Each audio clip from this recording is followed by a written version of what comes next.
कान में दर्द, इन्फेक्शन या फिर ऐसा लग रहा है जैसे कान में कुछ जम गया है। ये बहुत ही कॉमन प्रॉब्लम्स हैं और इनका सबसे पहला इलाज जो दिमाग में आता है वो है ईयर ड्रॉप्स। पर मार्केट में तो इतने सारे हैं, कौन सा कब देना है? आज के इस सेशन में हम इसी को डिकोड करने वाले हैं। तो सोचिए, आपके पास कोई आता है और कहता है कान में बहुत दर्द है और डिस्चार्ज भी हो रहा है, कुछ सुनाई भी नहीं दे रहा ठीक से। अब क्या करें, कौन सा ड्रॉप दें? ये सवाल बहुत ज़रूरी है क्योंकि गलत ड्रॉप से प्रॉब्लम और बढ़ सकती है। तो चलिए इस कन्फ्यूजन को हमेशा के लिए ख़त्म करते हैं। तो सबसे पहले एकदम बेसिक से शुरू करते हैं। ये ईयर ड्रॉप्स आखिर हैं क्या और काम कैसे करते हैं? सिंपल भाषा में कहें तो ईयर ड्रॉप्स वो लिक्विड दवाएं हैं जो हम सीधे कान के अंदर यानी कि ईयर कैनाल में डालते हैं। इनका मेन फायदा ये है कि ये दवा को सीधे वही पहुंचाते हैं जहां प्रॉब्लम है, एकदम टारगेटेड एक्शन। ओके बिग, बहुत ही इंपॉर्टेंट पॉइंट, इसको एग्जाम के लिए मार्क कर लीजिए। ईयर ड्रॉप सिर्फ और सिर्फ एक्सटर्नल ऑडिटरी कनाल मतलब बाहरी कान की नली पर ही काम करते हैं। ये कान के पर्दे, जिसे हम टिम्पैनिक मेम्ब्रेन कहते हैं, उसको क्रॉस करके मिडिल ईयर में नहीं जा सकते। तो इसका सीधा सा मतलब क्या हुआ? मिडिल ईयर के इन्फेक्शन में इनका कोई रोल नहीं है। ये बात एकदम क्रिस्टल क्लियर होनी चाहिए। अब किसी भी एयर ड्रॉप के कॉम्पोजिशन को समझने का एक बहुत ही आसान तरीका है। इसे हम 5 बिल्डिंग ब्लॉक्स का फ्रेमवर्क कह सकते हैं। आप देखेंगे कि दुनिया का कोई भी एयर ड्रॉप हो, वो इन्हीं 5 बेसिक चीजों के कॉम्बिनेशन से बना होता है।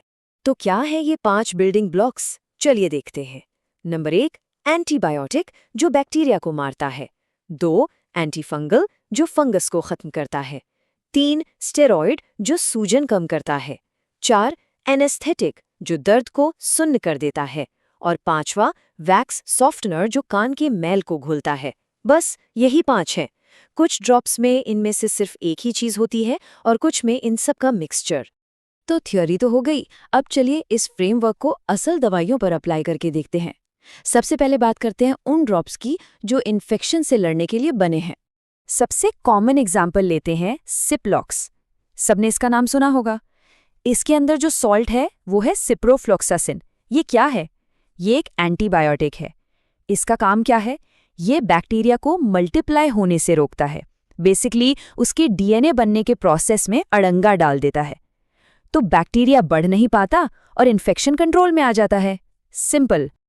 अच्छा, तो सिप्लॉक्स तो समझ आ गया, पर आपने सिप्लॉक्स डी का नाम भी सुना होगा, है ना? तो इस डी का क्या मतलब है?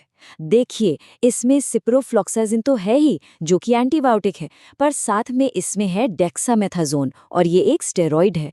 तो ये ड्रॉप अब 2 काम करेगा, बैक्टीरिया को भी मारेगा और स्टेरॉइड की वजह से सूजन और खुजली को भी कम करेगा। हो गया ना डुअल एक्शन। लेकिन क्या होगा अगर केस थोड़ा कॉम्प्लिकेटेड हो? मान लीजिए इन्फेक्शन सिर्फ बैक्टीरियल नहीं बल्कि फंगल भी है और साथ में सूजन भी है और दर्द भी बहुत ज्यादा है। बस यहीं पर एंट्री होती है हमारे कॉम्बिनेशन ड्रॉप्स की। इसका बेस्ट एग्जाम्पल है कैंडी बायोटिक। ये बिल्कुल एक स्विस आर्मी नाइफ जैसा है, एक मल्टी टूल। इसमें क्या क्या है? क्लोट्रीमाइजोल है जो कि एक एंटीफंगल है, क्लोरामफेनिकॉल है जो एक एंटीबायोटिक है, बेक्लोमेथाजोन है जो कि एक स्टीरॉयड है सूजन के लिए, और तो और इसमें लिडोकेन भी है जो एक एनेस्थेटिक है, मतलब ये दर्द को तुरंत सुन्न कर देता है। सोचिए, एक ड्रॉप में 4 काम, है ना कमाल? एक और ऐसा ही कॉम्बो है मिक्स बायोटिक। इसमें भी वही कहानी है। नियोमाइसिन है जो एक एंटीबायोटिक है, क्लोट्रिमाजोल है जो एंटीफंगल है, और बेक्लोमेथाजोन है जो सूजन कम करने वाला स्टेरॉइड है। तो ये भी मिक्स्ड इन्फेक्शन के लिए एक बहुत अच्छा ऑप्शन है।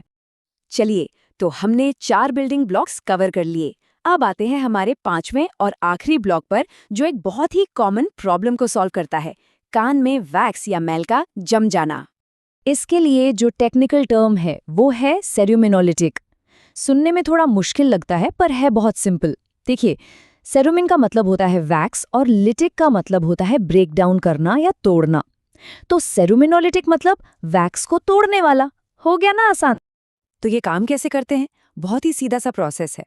कान में जो हार्ड वैक्स का प्लग बन जाता है, ये ड्रॉप्स जैसे कि सॉलिवैक्स या क्लियर वैक्स उसमें डाले जाते हैं। इनके अंदर जो एजेंट्स होते हैं जैसे पैराडाइक्लोरोबेंजीन, वो उस हार्ड वैक्स को धीरे धीरे सॉफ्ट करके घोल देते हैं। इसके बाद या तो वैक्स अपने आप निकल जाता है या फिर डॉक्टर के लिए उसे निकालना बहुत आसान हो जाता है। तो ये थे हमारे 5 बिल्डिंग ब्लॉक्स। मुझे उम्मीद है कि अब ईयर ड्रॉप्स का फंडा काफी क्लियर हो गया होगा। चलिए, जाने से पहले एक क्विक रीकैप करते हैं और एक बहुत बहुत ज़रूरी वार्निंग पर भी बात कर लेते हैं।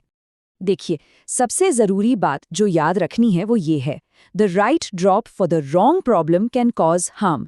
मतलब सही ड्रॉप भी अगर गलत प्रॉब्लम के लिए इस्तेमाल किया गया तो वो नुकसान पहुंचा सकता है। कभी भी खुद से कोई भी ईयर ड्रॉप इस्तेमाल नहीं करना चाहिए।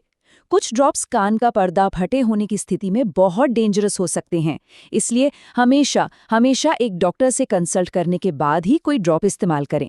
तो चलिए एक फास्ट फॉरवर्ड रिवीजन करते हैं। 5 building blocks: antibiotic, bacterial infection; antifungal, fungal infection; steroid, सूजन और खुजली; एनेस्थेटिक, दर्द से तुरंत राहत; और वैक्स सॉफ्टनर, कान के मैल के लिए। बस ये 5 चीजें दिमाग में बिठा लीजिए। तो अब आप ईयर ड्रॉप्स के क्या को समझ गए हैं। आप किसी भी ड्रॉप को देखकर बता सकते हैं कि उसमें कौन कौन से बिल्डिंग ब्लॉक्स हैं। लेकिन कब और क्यों देना है, ये फैसला हमेशा एक डॉक्टर का होता है, प्रॉपर डायग्नोसिस के बाद। तो अब जब आप क्लिनिक में कोई प्रिस्क्रिप्शन देखेंगे तो क्या आप उसे बेहतर ढंग से क्लासिफाई करने के लिए तैयार हैं? ये ज्ञान आपको एक बेहतर प्रोफेशनल बनने में जरूर मदद करेगा।